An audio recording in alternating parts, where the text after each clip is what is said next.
C'était il y a 4 ans. Une sécheresse historique en Afrique du Sud avait transformé le lac de ce barrage proche du Cap en paysage désertique. Aujourd'hui, l'eau est à nouveau là. Les retenues qui alimentent la ville de 4 millions d'habitants sont proches de leur capacité maximale. Et pourtant, derrière ces montagnes, l'eau est toujours un problème. Shadrach vit à Khayelitsha, l'un des plus grands townships du pays. C'est ma routine quotidienne.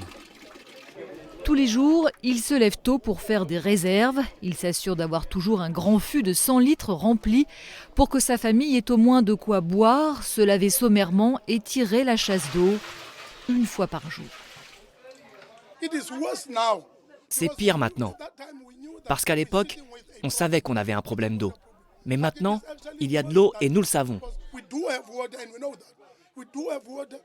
Ce qui se passe maintenant est pire que ce qui se passait pendant la sécheresse. Le Cap connaît une véritable fracture de l'eau, à l'image d'un pays classé récemment comme le plus inégalitaire de la planète par la Banque mondiale. Si l'eau coule à flot dans les quartiers riches, ici elle n'arrive que par intermittence. Ce township abrite des centaines de milliers de personnes et il ne cesse de s'étendre. Chaque semaine, de nouveaux travailleurs pauvres arrivent ici avec l'espoir de trouver un emploi et donc une vie meilleure au Cap. Face à cet exode rural continu, la municipalité s'avoue tout simplement dépassée.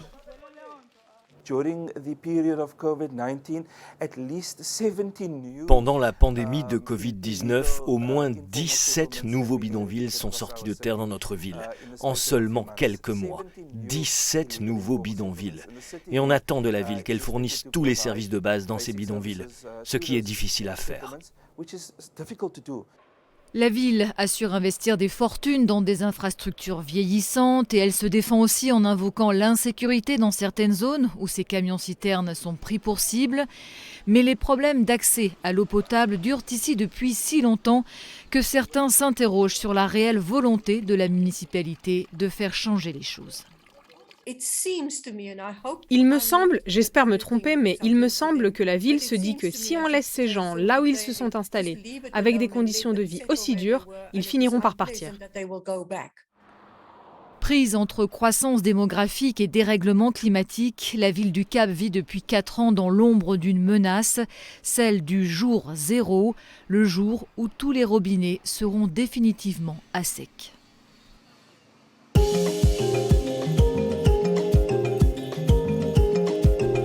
3 ans déjà qu'elle vit ici avec ses 6 enfants. Fourera a trouvé refuge dans ce camp de déplacés de la région de Tillabéri, dans le sud-ouest du Niger.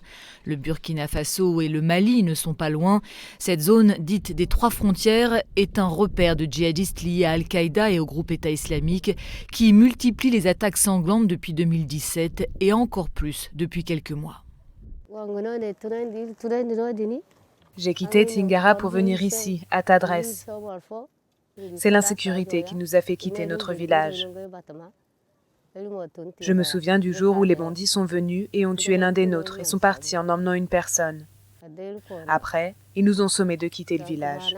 Tout le monde, les enfants, les vieillards et nous les femmes, nous avons tous marché jusqu'ici.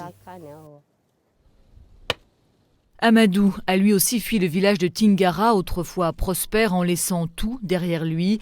Lui aussi raconte la terreur semée par des hommes armés à moto et le soulagement de pouvoir bénéficier ici de l'aide du CICR, le Comité international de la Croix-Rouge, qui fournit aux déplacés des chèvres et des charrettes pour leur permettre de subvenir à leurs besoins. Je ne peux même pas vous dire à quel point je suis ravi. Je veux juste les remercier pour tout ce soutien qui a vraiment changé ma vie. Avant, quand je n'avais pas de charrette, je souffrais vraiment. J'avais tout le temps mal aux pieds. Le président du CICR s'est récemment rendu dans la région de Tillabéri, l'une des zones d'intervention prioritaire de l'organisation humanitaire. Les populations locales y sont particulièrement vulnérables, en raison bien sûr de l'extrême insécurité que font régner les djihadistes du Sahel, mais pas seulement.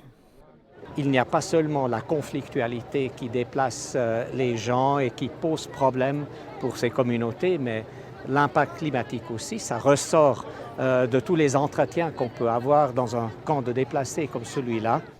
Alors que la violence djihadiste a déjà poussé nombre de paysans nigériens à abandonner leurs terres, la sécheresse a porté le coup de grâce aux récoltes. Selon l'ONU, le Niger pourrait compter cet été plus de 3,5 millions de personnes en situation de crise alimentaire.